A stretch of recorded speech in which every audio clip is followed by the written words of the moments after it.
For admissions, please contact 8886314747. వ్యవసాయానికి పరిశ్రమలకు అన్ని రంగాలకు విద్యుత్ రంగమే కీలకం. ఒక్క నెలలోనే 23 మిలియన్ యూనిట్ల విద్యుత్ కొరతను అధిగమించింది ఆంధ్రప్రదేశ్. విద్యుత్ కోతలు, పవర్ హాలిడేలు, క్రాప్ హాలిడేలు లేనేలేవు. వ్యవసాయానికి 7 గంటలు. This gives you an idea of why we are hosting this session today as a state. Because we want to learn what are the innovations that's happening globally and how we as a state can use that innovation to leapfrog. We are one of the newest states created in India, and we have actually the lowest per capita income in South India. And we see technology as our ability to leapfrog. You know, the state got bifurcated in 2014. And as we say, every crisis is an opportunity. 58% of the population received 46% of the revenue. And if you also look at, we had no capital city, and we had the first deficit of close to $2.2 billion. You know, when our Chief Minister, Mr. Naidu, was sworn in 2014, he had 3 distinct targets for us to achieve. By 2022, to be among the top 3 states in India in terms of per capita income. By 2029, to be the number 1 state in India in per capita income, but also in happiness. And by 2050, actually become a preferred global destination, and actually compete with South and Southeast Asian countries in these parameters. And what that meant is we had to grow as a state by double digit. We had to grow at close to 15%. For the CEOs here, think about it. Take a $60 billion company and try to grow it at 15% CAGR for 20 years. And that's the task we as a state have. So we broke down. So the whole idea was, how do we create an inclusive growth? How do you bridge the gap between the haves and have-nots? So we have 7 missions: the primary sector mission, the social empowerment, service sector, industry, knowledge and skill, urban development, and broader infrastructure. We have 5 grids, which are, we believe, are very, very important. So it's power, gas, road, water, and the most important thing, fiber. So we as a state, we have a state-run project where we're taking fiber to every home on an Android TV box at the end. And we have 5 campaigns, and these campaigns are actually aimed at connecting to our citizens at large. We've taken a life cycle approach as a state. So we've not looked at, X department, Y department, but what we have taken is, how do we keep the citizen at the center and serve the citizen? So if you look at it from birth, infancy, education, employment, health, housing, marriage, old age, and even death, and we call it Mahaprasthanam, how do we map the entire cycle? And how do we as a state offer services? We as a state become proactive towards our citizens. It's been an amazing journey. Mr. Naidu is known for his transformative e-governance initiative. And we call it Naidu 1.0, and that was Me Seva.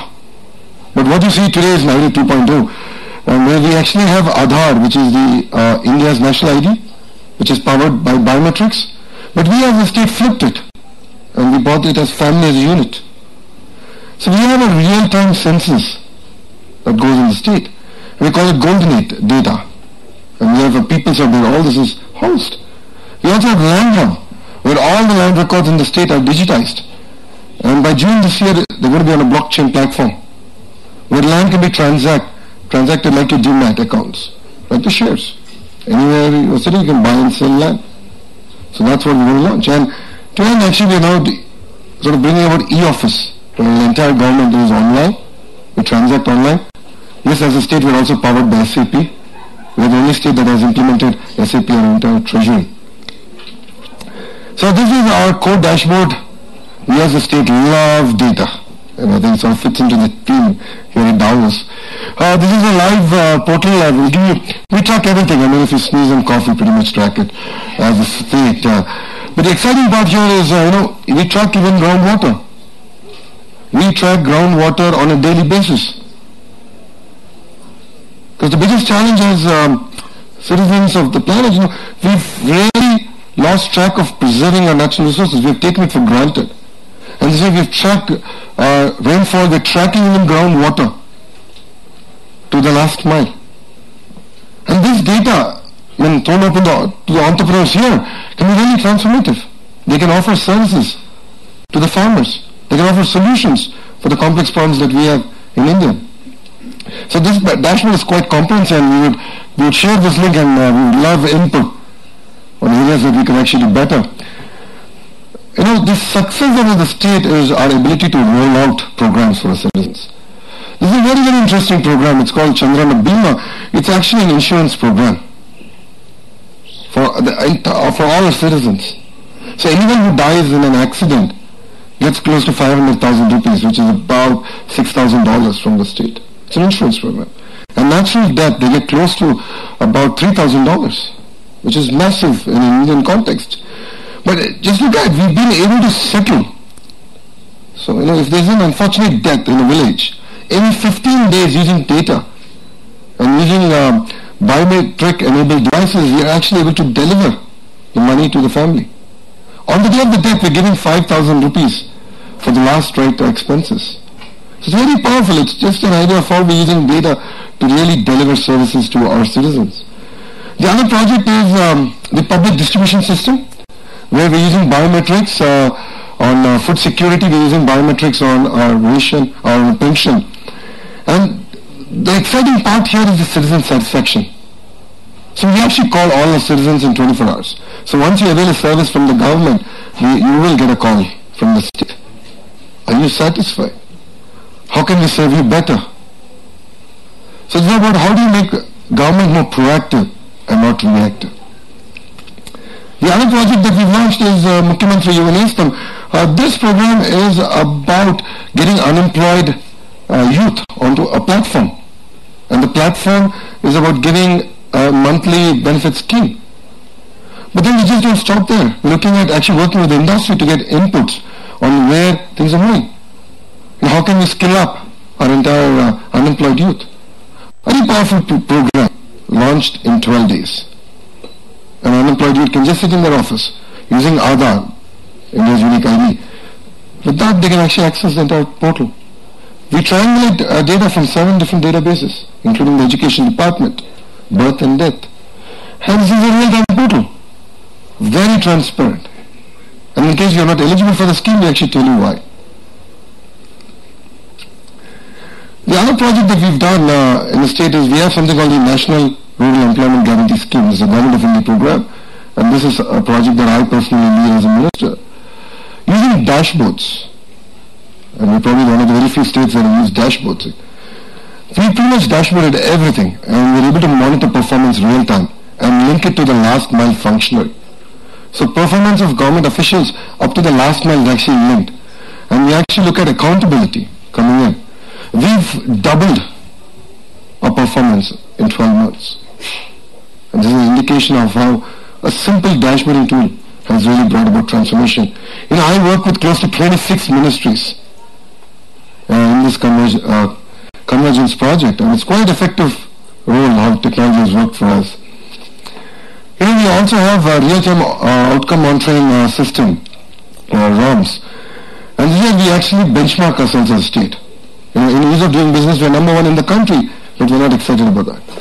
How can we be number 1 on this planet? So we're trying to learn from our peers in Singapore. We're trying to learn from other countries. How can we be better? You know, we have the Samaj Vikasam, where again it's SDGs broken down into different ways. And we have 10 themes and 47 indicators.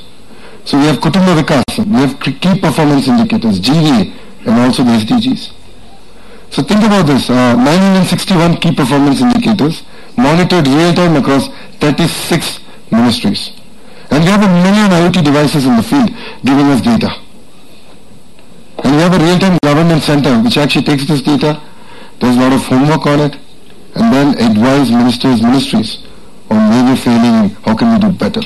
And create an internal sense of competition among various ministries. So just to give you an idea of our journey, you know, Aadhaar, as I said, is a national ID program. And we call this Praja Sadhikara survey, where we sort of build a profile of a family. So we've understood how a family, who are all part of our family and how can we give benefits. So 44 million citizens are already on this platform. And we made it transparent. So as a citizen, you you can know what's the data that we have about you. You can also know which different government departments have access to your data in the last 12 months. So we made this very transparent to our citizens. Land Hub, as I spoke about, all the agricultural land, urban properties have all been mapped. They are now being geotagged under the Budhar program, and we're making it real-time thanks to blockchain. I said SAP, the entire treasury runs on SAP, the only state in the country, if not in the world, that does this. But it's been an amazing journey for us, and it's made us the treasury far more efficient, which I think even is to certificates. This is something we've inherited from the British. There's a certificate for pretty much everything. But thanks to Aadhaar and now e-Pragati, your thumb is sufficient. You can access your certificates anywhere and making it completely in real time. In India, you know, if your house is on fire, the first thing you save is the certificates. We've completely eliminated that. And the second thing is to create single source of truth. You know, many governments globally struggle with this. And the idea with e-Pragati is to achieve that. So what you're seeing is an ERP for government and creating a very integrated government going forward. And why are we trying to do this? Ease of living. How can Andhra Pradesh be the number one in the world in terms of ease of living? So if you look at it, we have a common functional layer. These are all the different stacks that we have as a government. Then you have the infrastructure layer. It could be the fiber network, it could be the highway, our dev platforms, the state data center. On top of that, we have a core data layer, which is the PSS, the Praja Sadhikar survey, the land of the IoT devices that are on there. But the beauty is the delivery layer. So as long as you just have a smartphone, Android or iOS, you can work with the government. You don't need to go to any government offices. And the whole idea is to streamline. It could be B2C, it could be G2C, G2B, B2B. You see government becoming a platform for you to transact. So it's been an amazing journey for us. We have alerts where we go to the citizens. We've used drones extensively as a state. We have amazing infrastructure. But I come to the last point, which is satisfaction. In our vision as a state, we said by 2029, we want to have the highest satisfaction in India. And we've done that. We actually look at even media. We get feedback from both print and electronic media, the social media. We get grievances. So we have a 2,000-seater call center where citizens can call 1100 and get feedback from you. We hear you. We want to understand where we're failing. And here we also have an app where citizens can go and register the grievances. And all linked, of course, again, back to the National ID program. But the beauty of this is in the last few months, we've gone from 57% satisfaction to close to 77%. And we are the only state to actually monitor satisfaction. And this has only been possible because of technology and what was actually demonstrated before I started my session. And the whole idea is to have ease of doing business, ease of living, and create most livable standards in the state of Andhra Pradesh. In terms of ease of doing business, we were ranked number 2. The first year these ratings came out. In the last 2 years, we are number 1 as a state. And the Lee Kuan Yew Institute has been engaged actually to now benchmark across the globe our practices as a state. As I said, we take a lot of feedback from citizens. We've eliminated middlemen and creating a hassle-free citizen services. And this brings to the end of my presentation. It starts with monitoring quality of air, water and food. We've heard a lot about traceability. We learned a lot about AI, waste management. It's very, very important. And then we sort of look at how are we improving outcomes in health, outcomes in education, and then creating a quality of citizen engagement. And this is something I think, technology is sort of reducing. We've lost track of our citizens. It's very, very important to engage. The revolutions that you're seeing today in the world is because we're not engaging with them. And only then we can actually create quality of life with happiness. Well, we love data and statistics in the state. If you've seen, we've moved quite well. We're now number 4, if we were a nation, while India has actually slipped in terms of happiness index. So it's very, very important that we track this, and it's very, very close to our heart. And again, we are a data-driven government, people first, creating a one government platform to one citizen, empowering the citizens, and bringing out real-time actions. And at the end, what we want to achieve is visible governance and invisible government. So thank you very much. Thanks for being here.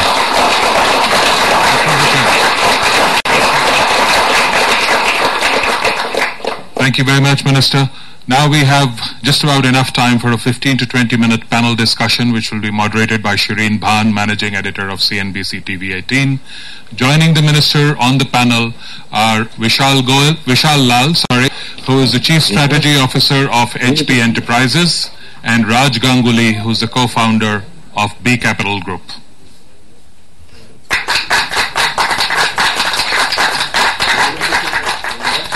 Okay. Very nice.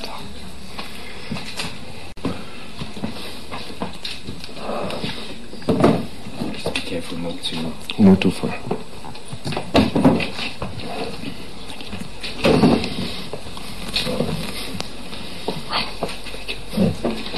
Good afternoon, ladies and gentlemen, and thank you very much for giving us this opportunity to talk about technologies for tomorrow and the future course of collaboration between governments, enterprise, and of course the startup ecosystem. That is what we hope to talk about here this afternoon. We had a great session last year as well, and we hope to build on that momentum today.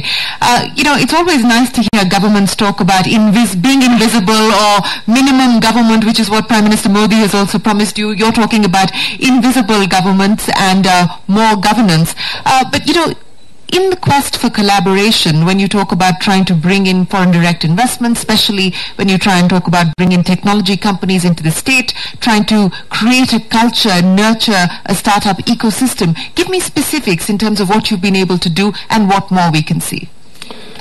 As a state, what we've done is democratize data. So, in the Indian context, the state is the largest custodian of data.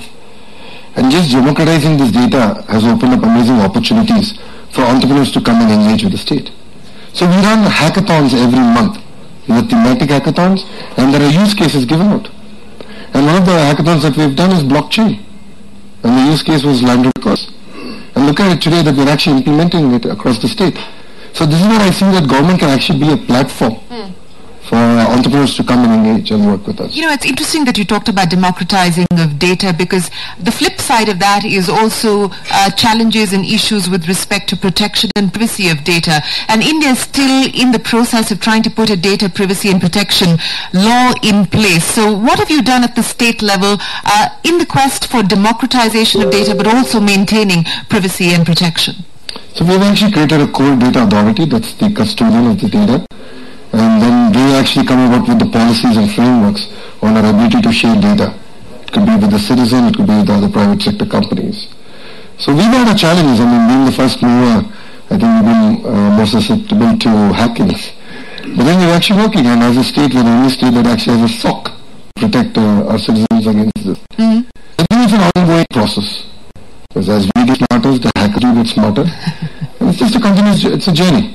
That's the way we protected ourselves. It is a journey. Vishal is the Chief Strategy Officer at HP. What exactly are you looking at in terms of emerging technologies? Also, the criticism of large companies is that they're not often flexible or nimble enough, and hence the need for convergence and collaboration with companies that can provide that skill and those capabilities. How are you looking at this going forward? Our challenge in many ways is similar to Andhra Pradesh. We are a $30 billion company, and we would love to keep growing at 15%. But as you know, it's not that easy to grow when you have a large scale, because 30% is you have to add billions of dollars every year.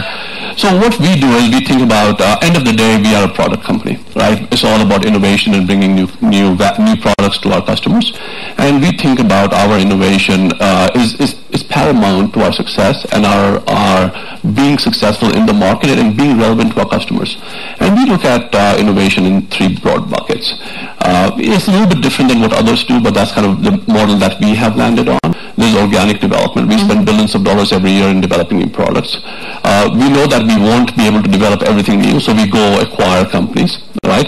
And then the third thing, which is kind of interesting model that we have developed, we call it Pathfinder, which is we invest in a set of companies. Actually, a couple of our companies that we recommended are in the Technology Pioneers program at the World Economic Forum over the last couple of years. So there is a set of companies that we invest in. We assemble them into our solutions, take them to our customers, and in many ways we look at them as an M&A pipeline as well. So that's kind of how we think about engaging with the community, the startup community that, typically either one, we may not have the idea to go develop a technology which is somewhat outside of our comfort zone. We may not be able to always access the right talent.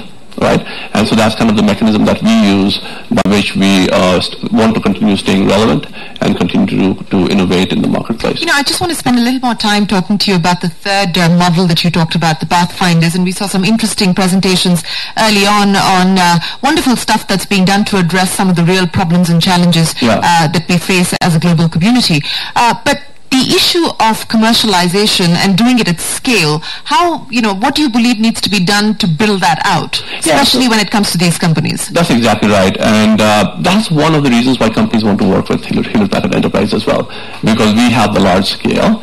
In many ways, a couple of our companies, both the companies actually that we recommended to the World Economic Forum are at billion-dollar valuations now, and if you talk to them, you would get a feel of how much benefit they have gotten from being part of the Hewlett-Packard Enterprise portfolio, because we have, over 10,000 salespeople who are selling products every day, and any startup would love to get access to that channel. And at the same time, we have 100,000 partners, over 100,000 partners across the globe who are selling products on our behalf.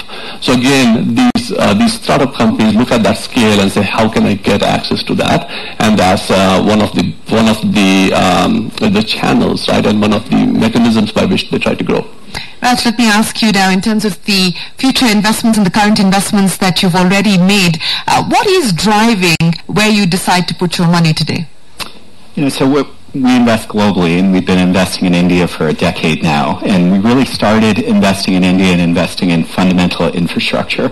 A lot of companies that were doing things that U.S. startups had done successfully and were replicating the model.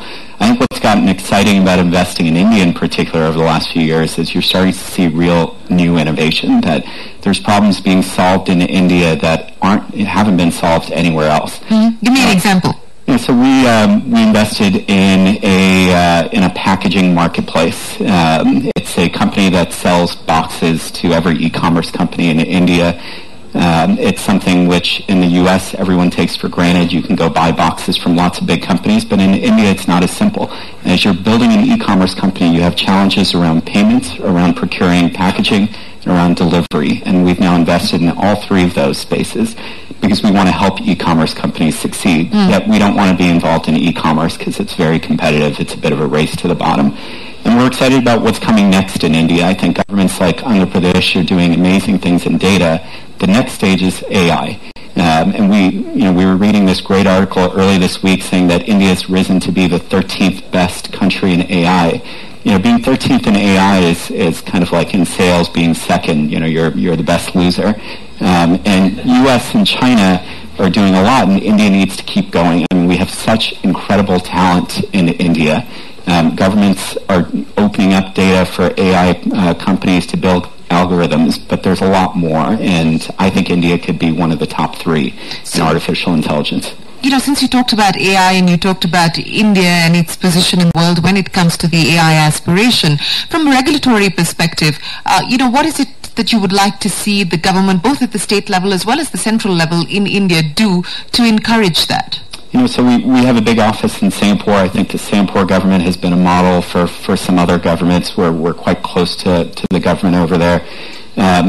In addition to what I think state governments like Andhra Pradesh have done in terms of opening up data, it's also then leveraging artificial intelligence, being a customer of artificial intelligence technologies, and not just building everything in the government, but being open to leveraging technologies and platforms that are coming from startups.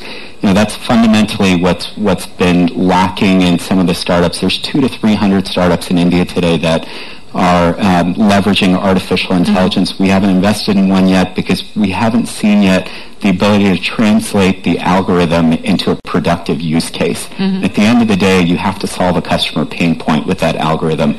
Otherwise, it's not really worth much. And I think government can do a lot to be a end user of artificial intelligence. So how do you kickstart the cycle?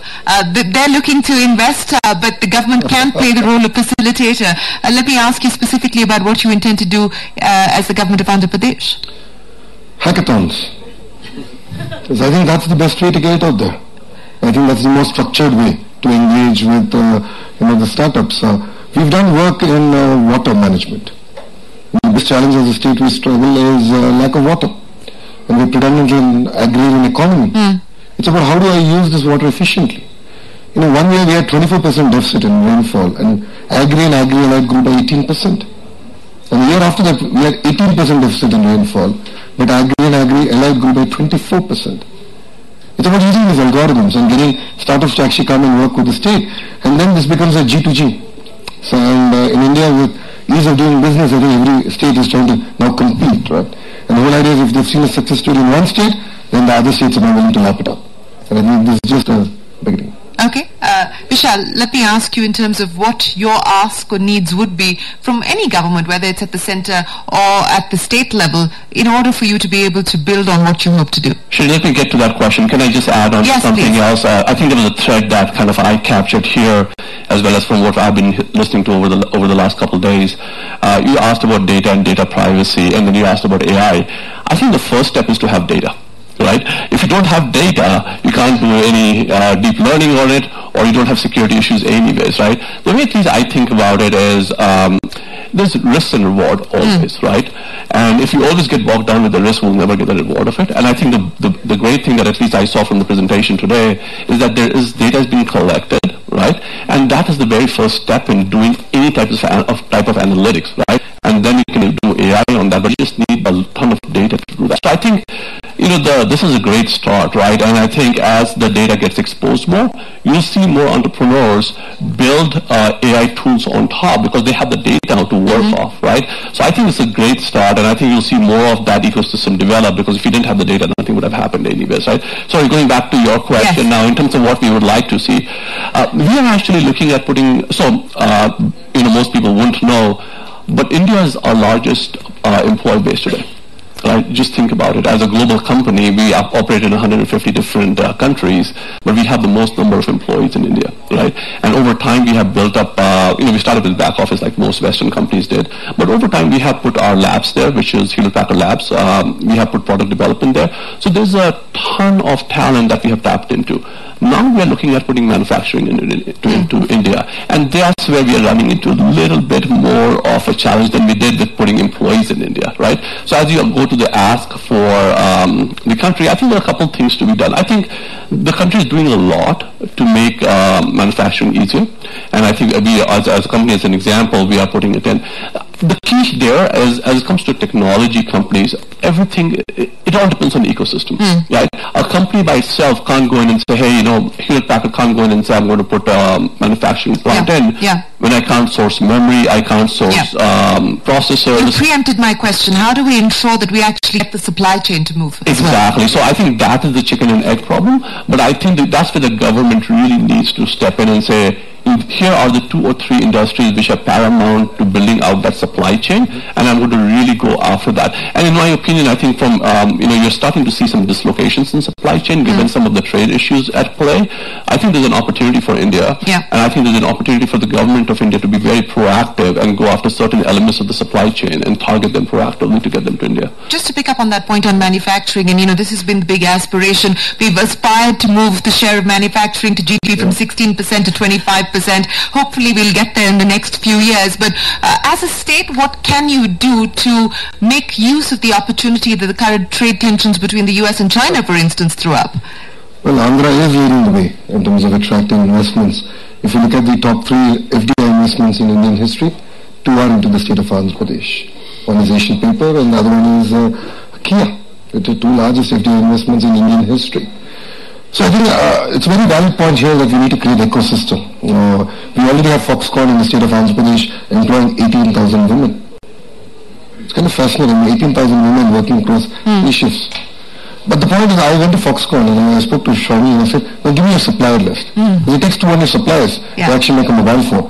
Including the plastic, the box, the whole line, including the manual and so on and so forth. So I'm actually going and headhunting each and every one of the suppliers to bring the entire ecosystem. And that's the only way, it's not about sustaining, but you have to thrive. And the challenges that we have seen as a country is we attract one big investment, then we forget about it. In the case of our state, no. We got Kia in, I said, great, let's work with all the ancillaries. Let's go to the last mile, and that's when I think we can create a vibrant manufacturing ecosystem. Exactly. Raj, you talked about betting on sectors where we are going to see disruption, where we also need to sort of bring in more organized sort of structures in place. Logistics is a classic example, and a large part of the infrastructure story in India, waiting to see that kind of aggregation. But outside of that, because one of the big aims of the use of technology, especially in emerging markets like India, is financial inclusion, and that's something that you're betting on as well. Give me a sense of what you've been able to do and what more you would like to do in the space of financial inclusion. We're just about to make our second fintech investment in the past year in India. The first one we made is in a payments company that appears like a payments company. It's really a data company that's using payments as a way to gather data. They enable 400,000 small merchants across the country today to accept mobile payments. Use that data then to give them small loans, access to capital, things that they can't get access to from the traditional banking sector. The second investment we're doing is in a peer-to-peer lending company that's based out of the U.S., but doing quite a bit of their operations in India. They're providing small commercial loans to small businesses. India has a really vibrant, non-banking financial sector, and we think it's one of the most interesting areas for us to invest. That's largely an area that in the U.S. we're not focusing on, because in the U.S. there is big banks, and we don't see that opportunity. And then even in the underbanked in the U.S., you see companies like Square and Stripe and others have already built a market leadership position. India is very different. It's a wide open field, and especially for small merchants and small businesses, we think it's a place that there's a host of financial services that we want to provide. I know it's not exactly the consumer side, but we think enabling small merchants actually enables consumers to be able to transact, to lend, and to be much more part of the formal economy. Absolutely, and increase efficiency as well. Let me end then by asking all three of you, as we have this aspiration of being a couple of $1 trillion economy as far as the digital side is concerned, and we are going to be one of the most we already are one of the fastest growing consumption markets around the world. What do you believe will be the drivers of growth, especially from a digital economy point of view? Raj, I'll start by asking you. And what should be the priorities?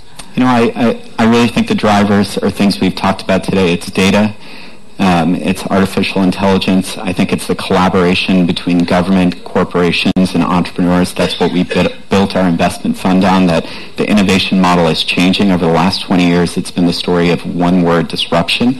We think the next 10 to 20 years is a story about transformation and collaboration. And I think India has a unique opportunity to define the innovation model differently from the way we've defined it in Silicon Valley. Well, we hope that we do see this new model evolve. Vishal?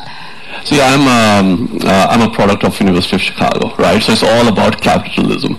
And the way I think about this is there are 2 or 3 things. Which needs to evolve also. Over time, yeah? The way I look at it... It is about time that it does. No, it's not. I think it's still very valid right now. But that's a longer conversation. We can take it over drinks. Exactly.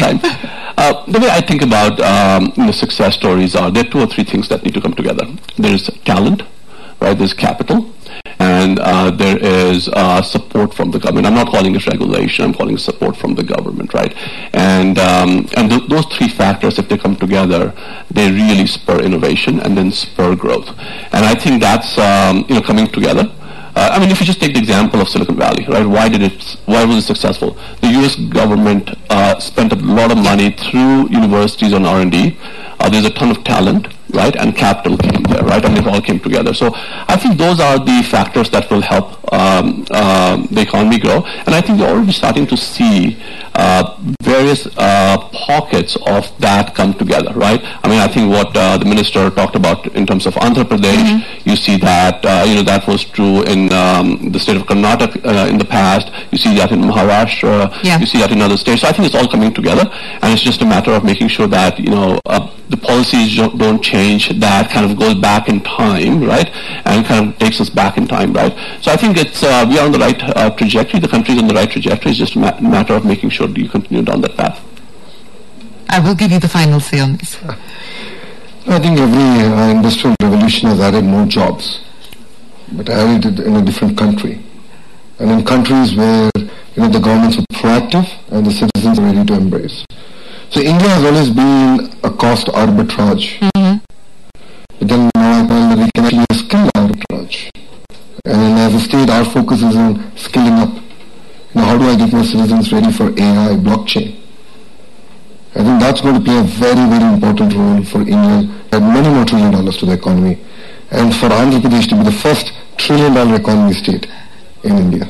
Well, we wish you the very best of luck with that, Vishal, Raj and Lara Lokesh. Thanks very much for joining us here on this panel to talk about what governments, industry and the startup ecosystem can do together to ensure that we actually benefit from the technologies of tomorrow. Thank you very much, ladies and gentlemen. Thank you for your time. Thank you very much, Shireen and panelists. May I now request Paul Hun, partner and managing director of BCG Digital Ventures, our partner for the past 2 years, to give his closing remarks. I'll be super short, just 2 minutes or less, but just at BCG Digital Ventures, we're absolutely thrilled to support this very important event. We have a team of over 1,000 entrepreneurs in our innovation centres globally, building breakout growth businesses for our corporate partners. So we deeply believe in the power of startups and new businesses. But to me, the power of Davos is interconnectedness. And at this event, I think the interconnectedness was striking. I want to thank our startup entrepreneurs. If we think about India's growth, consumption quadruples in India by 2030. It's wonderful to hear that the state of Andhra Pradesh deeply cares about the quality of that consumption.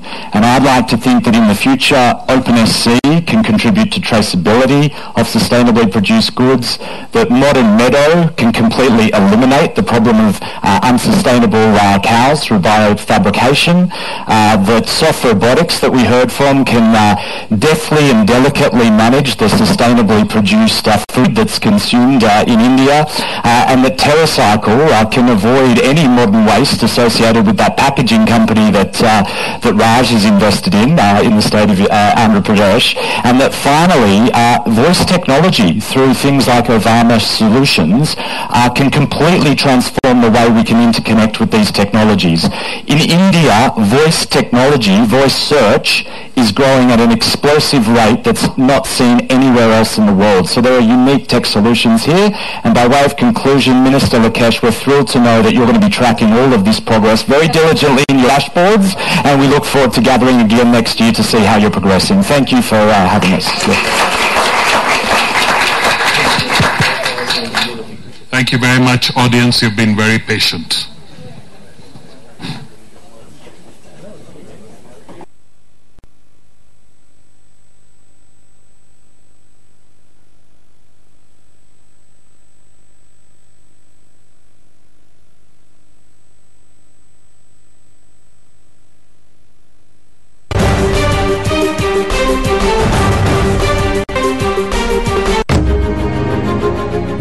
Chandranna ఆలోచనల ప్రతిరూపం నవ్యాంధ్రలో ఎన్టీఆర్ గృహ నిర్మాణ పథకం. 13 లక్షలకు పైగా గృహ నిర్మాణాలకు 20,000 కోట్ల కేటాయింపు. 4 ఏళ్ల కాలంలో 6.5 లక్షల ఇళ్లు పూర్తి. ఒకేసారి 3 లక్షల పేద కుటుంబాల గృహ ప్రవేశాలు. ఇది దేశ చరిత్రలో ఓ అరుదైన ఘట్టం. ఆధునిక టెక్నాలజీతో ఇళ్ల నిర్మాణం, జియో ట్యాగింగ్ విధానం